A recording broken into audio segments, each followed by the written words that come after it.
Hey everyone, welcome to call back coding. So आज की video होने वाली है बहुत ही इंटरेस्टिंग, क्योंकि आज की वीडियो में हम ये डिस्कस करेंगे कि वेरिएबल्स एंड कमेंट्स क्या होते हैं और हम उन्हें क्यों और किस तरीके से यूज़ करते हैं। तो चलिए शुरू करते हैं। ओके, सो बिफोर स्टार्टिंग मैं एक बात यहाँ पे क्लियर कर दूँ कि हमारे पास मल्टीपल ऑप्शंस हैं। हम जावास्क्रिप्ट को ऑनलाइन कंपाइलर्स पे भी रन कर सकते हैं। हमारे पास बहुत सारे ऑनलाइन कंपाइलर्स भी अवेलेबल हैं। इसके अलावा हम VS कोड को भी यूज़ कर सकते हैं। मैं through out the series VS code को ही यूज़ करूँगी, तो ये आपकी अपनी चॉइस है कि आप जहाँ पे चाहें जावास्क्रिप्ट को ईजिली रन कर सकते हैं। बेसिकली HTML की फ़ाइल मैंने इसलिए बनाई है, मैं पहले ये बता दूँ कि जब मुझे JS को रन करना होगा तो मैं उसको अपने ब्राउज़र पे रन करूँगी। ब्राउज़र पे रन करने के लिए मुझे एक HTML की फ़ाइल चाहिए होगी, जिसको मैं अपने ब्राउज़र पे ओपन करूँगी। तो वहाँ पे कंसोल में जाके मैं JS को रन करूँगी। अगर अभी आप लोगों को ये सारी चीज़ें समझ में नहीं आ रही तो अभी इसको यहाँ पे छोड़ दें।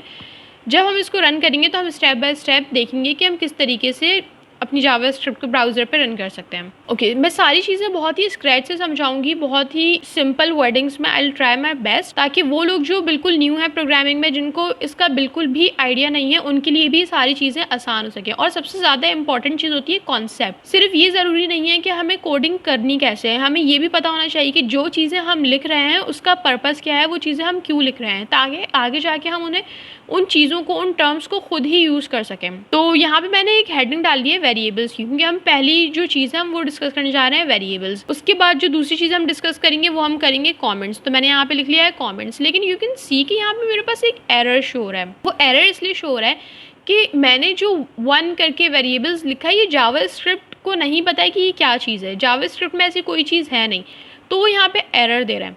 और ये मैंने लिखा है इसलिए कि मेरे पास कहीं पे मेंशन होना चाहिए कि मुझे आज की वीडियो में क्या कवर करना है।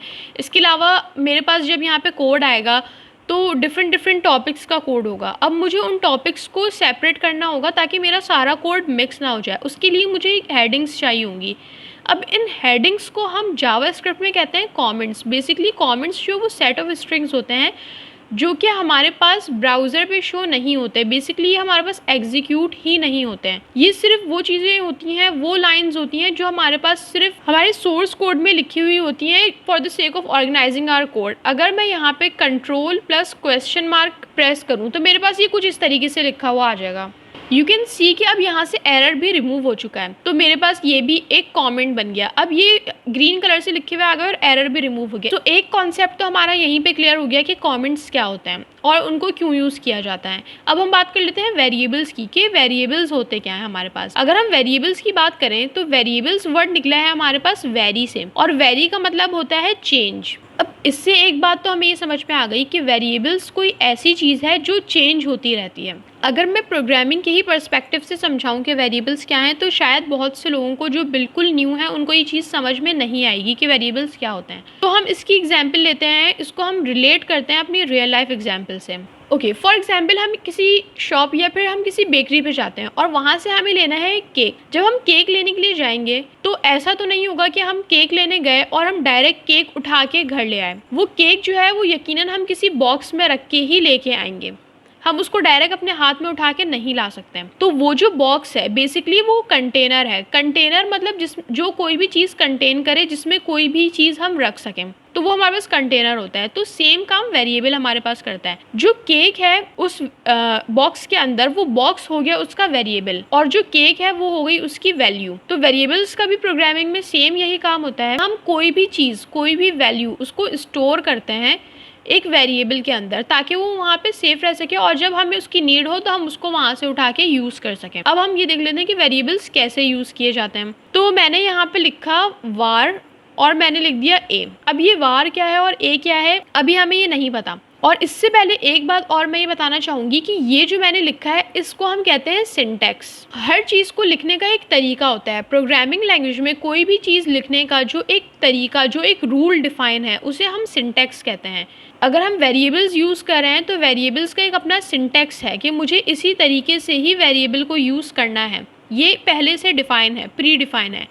इसी तरीके से अगर हम कमेंट्स की बात करें तो ये कमेंट्स का सिंटैक्स है कि हमें 2 फॉरवर्ड स्लैश को यूज़ करना है। ये इसको लिखने का एक तरीका है जिसे हम सिंटैक्स कहेंगे। तो हम आगे भी ये वर्ड यूज़ करेंगे। तो अब मैंने यहाँ पे टाइप किए 2 चीज़ें, एक मैंने लिखा है वार और उसके साथ मैंने लिखा है ए। अब ये दोनों चीज़ें हमारे पास हैं क्या, ओवरऑल तो ये इसका सिंटैक्स हो गया, लेकिन ये हमने लिखा क्यों है। ये बताने से पहले एक बात मैं यहाँ पे बताना चाहूँगी कि हमारे पास वेरिएबल क्रिएट करने का, उसमें कोई वैल्यू पुट करने का हमारे पास जो है वो दो अलग अलग स्टेप्स हैं। पहला जो स्टेप होता है वो हमारे पास होता है डिक्लेरेशन का, मतलब हमने कोई भी चीज़ डिक्लेयर कर दी, कोई भी वेरिएबल हमने डिक्लेयर कर दिया कि यस ये वेरिएबल एग्जिस्ट करता है। लेट्स से कि हमने एक बॉक्स क्रिएट कर लिया सिर्फ, लेकिन उस बॉक्स में अभी हमने केक नहीं रखा है। दूसरा स्टेप हमारे पास होता है इनिशियलाइजेशन। इनिशियलाइजेशन में हमारे पास ये होता है कि हमने अपने वेरिएबल के अंदर कोई वैल्यू एंटर कर दी है। लाइक हमने अपने बॉक्स के अंदर केक को जब प्लेस कर दिया तो वो हमारे पास इनिशियलाइजेशन का स्टेप हो गया। अब हम वापस आते हैं इस लाइन पे। मैंने यहाँ पे लिखा है वार ए। ये जो मैंने वार लिखा है this is a keyword. Keyword हमारे पास वो रिजर्व वर्ड्स होते हैं, वो प्री डिफाइंड वर्ड्स होते हैं किसी भी लैंग्वेज में, जिनका पर्पस, जिनकी जॉब पहले से डिफाइन होती है। वार एक ऐसा वर्ड है जो जावा स्क्रिप्ट में पहले से डिफाइन है। यहाँ पे वार को पता है कि उसने वेरिएबल को डिक्लेयर करना है। मैं इस कीवर्ड को अपने किसी पर्पस के लिए यूज नहीं कर सकती क्योंकि इसका टास्क यहाँ पे पहले से डिफाइन है। कीवर्ड के साथ साथ हम इसे रिजर्व वर्ड्स भी कह सकते हैं। अब आ जाते हैं इस ए पे। ये ए मैंने यहाँ पे क्यों लिखा है? बेसिकली ये है हमारे वेरिएबल का नाम। वेरिएबल का हम कोई भी नेम रख सकते हैं। मैंने यहाँ पे ए रखा है, आप यहाँ पे बी सी डी कुछ भी रख सकते हैं। इसके अलावा एक काम ही करते हैं कि हम यहाँ पे रख देते हैं इसका नेम बॉक्स, क्योंकि अभी हम बात कर रहे हैं बॉक्स की, हमने एग्जाम्पल लिए बॉक्स की, तो मैंने यहाँ पे इसका नेम भी रख दिया है बॉक्स। अब ये हमारे पास एक बॉक्स तो बन गया। अब इसके बाद हमें क्या करना है? हमें इसके अंदर रखना है केक। केक रखने के लिए क्या करेंगे? अब एक तरीका तो ये हुआ कि हमने डिक्लेयर कर लिया, अब हमें इसको करना है इनिशियलाइज। मैंने नेक्स्ट लाइन पे एंटर किया और मैंने यहाँ पे लिखा बॉक्स, इसके बाद हमने यहाँ पे लिखा इक्वल्स टू और इसके अंदर मैंने यहाँ पे लिख दिया केक। अब ये मैंने क्या किया है, बॉक्स तो हमारा ये वेरिएबल हो गया कि मुझे इस बॉक्स के अंदर रखना है। यहाँ पे आ गया इक्वल्स टू। इक्वल्स टू को हम कहते हैं असाइनमेंट ऑपरेटर। मैं यहाँ पे लिख भी देती हूँ असाइनमेंट ऑपरेटर।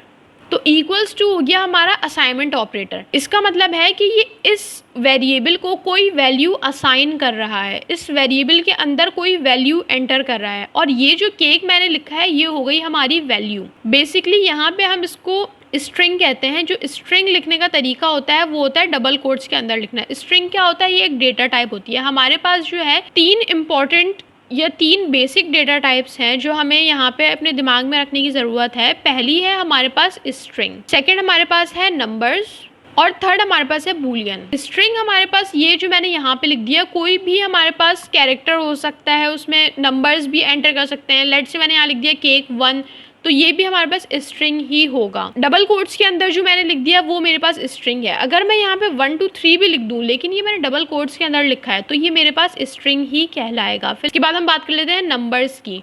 तो नंबर्स के लिए हम क्या करेंगे? मैंने यहाँ पे लिखा वार और मैंने यहाँ पे लिखा नम।